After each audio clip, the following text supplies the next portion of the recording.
Hey guys, welcome back to the Ron Williams YouTube channel.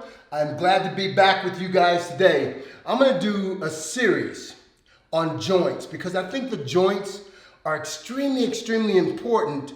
I know through the years, one of the things that kept me consistent with my training and consistently winning is the fact that I didn't have to nurse injuries. Injuries are something that it just makes your workout no fun at all. So I'm going to talk about the joints and what actually helps the joints, what hurts the joints, and sometimes we just need to listen to our bodies. Some people can do exercises and it feels perfectly fine. They have a better range of motion or whatever the case might be. But sometimes we just simply need to listen to our body. And there are other times when we know that the movement is just a bad movement for us. And even though you don't feel pain right now, those are some of the worst exercises that you can do because you don't feel the pain until it's too late.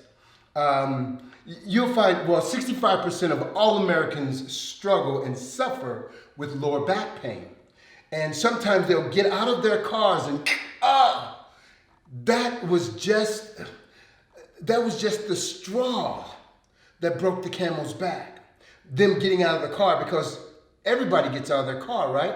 But they have done things over and over to wear that disc out, and all it needed was one small movement in the wrong direction and bam, there you go. So the joints that we're going to talk about that are most commonly injured are the shoulder joints.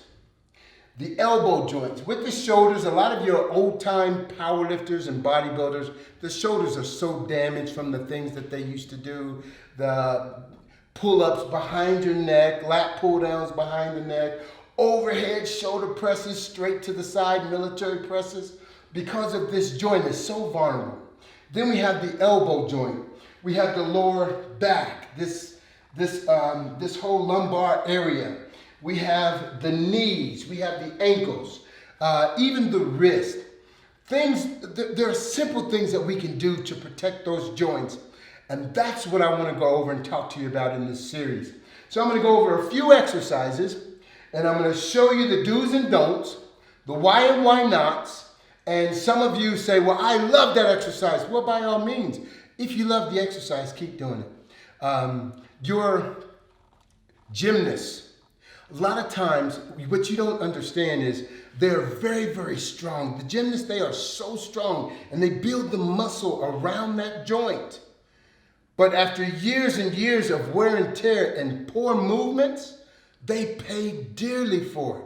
Your Olympians, all of your Olympians that in the future, their joints are shot. Some of them, the best gymnasts, you never get an opportunity to see because their injuries are so great.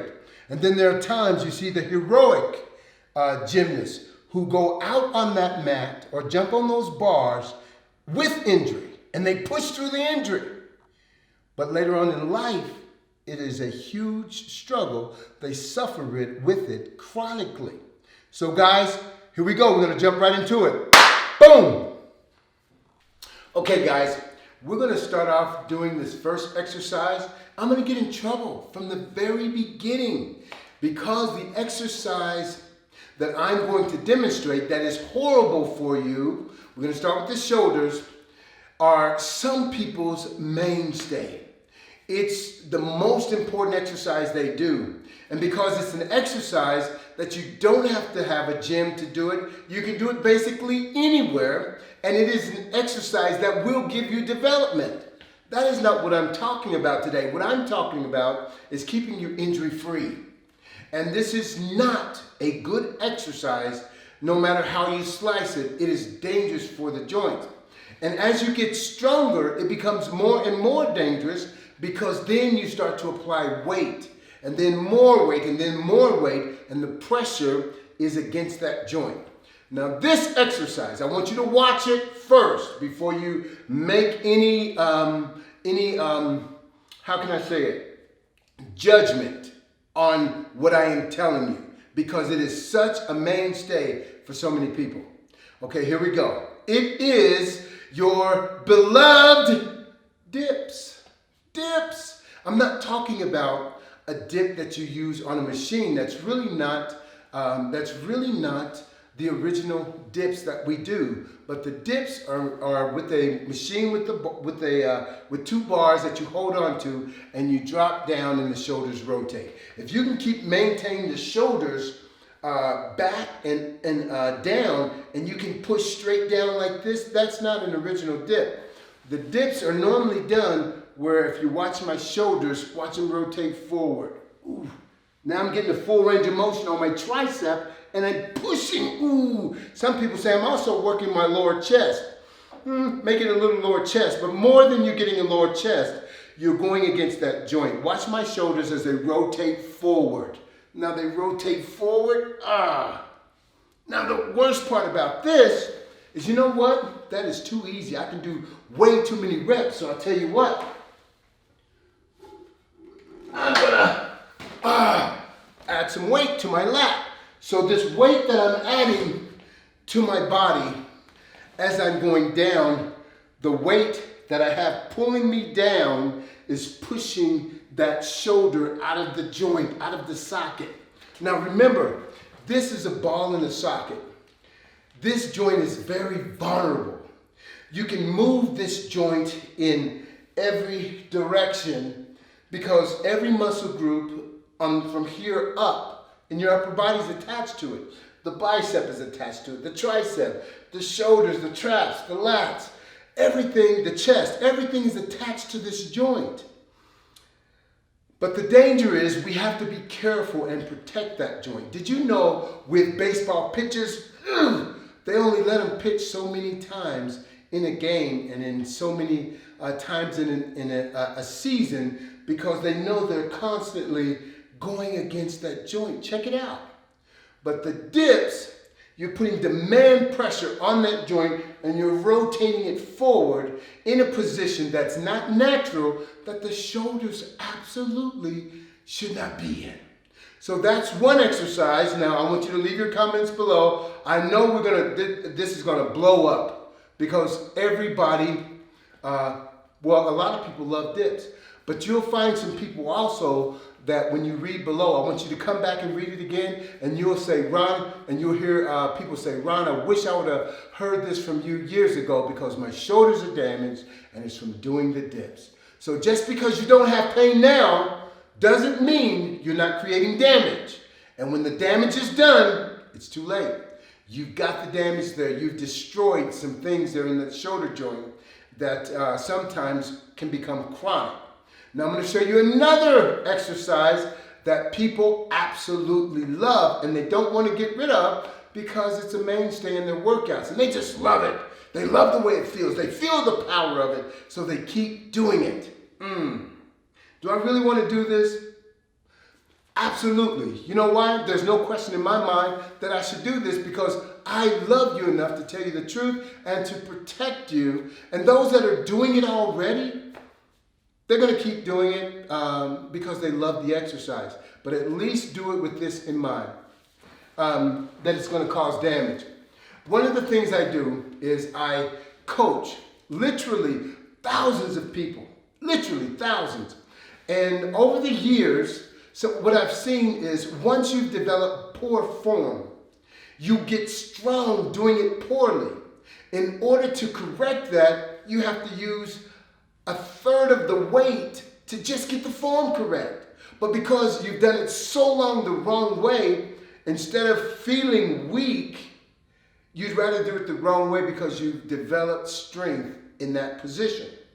For example, if you're doing a seated row and you're pulling and the shoulders are going forward and you want to work that rhomboid and the lats, instead of you're not strong from here to here, but you are strong from here to here. You're strong doing this.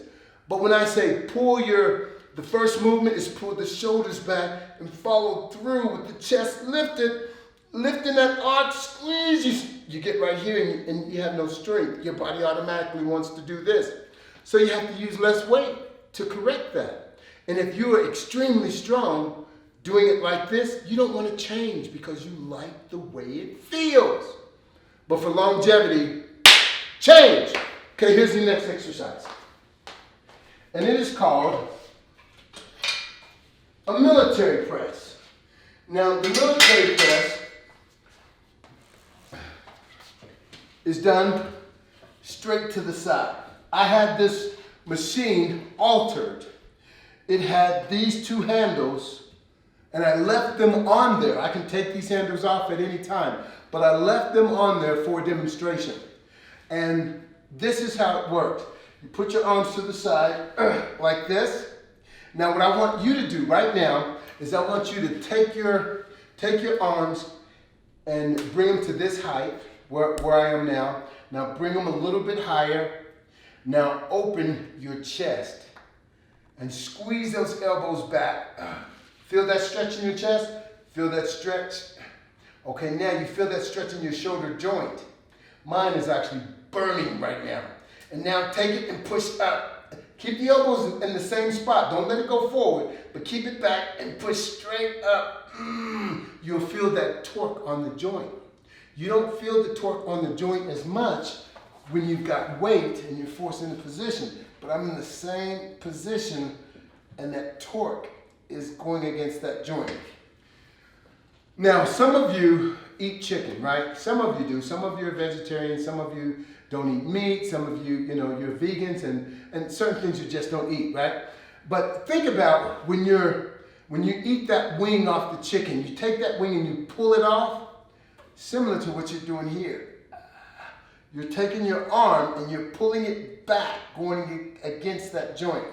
But if you push straight forward, it's different. I used to look at Barbie dolls, and I used to break the arms off from Barbie dolls. You know how I did it? I didn't pull it forward like this. I just pulled it out to the side. That thing came straight off. The difference between you and a Barbie doll is you have ligaments, tendons, you have muscle, you have fat, skin, holding that whole thing together. But when you pull that thing out to the side like this, you're pulling that ball out of the socket. So instead of going to the side, if you have to do overhead presses, do them to the front. I had this put on specifically so that I could do presses to the front. If you take a Barbie doll's arm and you pull it this way, it'll rotate all the way around like this. It'll never come out of the socket. But you take it out to the side and you keep pulling it, it comes directly out of the socket because it's similar to your shoulder joint. It's like a ball in the socket. And you pull it to the side, you pull it out. So it should be done to the front. Ooh, right there. You're still gonna build those shoulders, gonna get some upper chest, but it's gonna get you that shoulder work that you're looking for. Don't do the military presses. I don't have any weight on here. This I can get away with. I don't mind doing, but don't do the military presses. So that's what I have for you guys today. And next week I'm going to show you something else on the joints. So God bless you. That was the shoulder presses. Now listen, some things you don't do because it doesn't feel right. You listen to your body. Other things you don't do because you know better. If you do it when you know better, then it's not my fault. And it's not anybody else's fault but yours that you have that injury. So listen, I love you guys. God bless you. Until next week, and we're going to talk about the elbow joint. God bless you.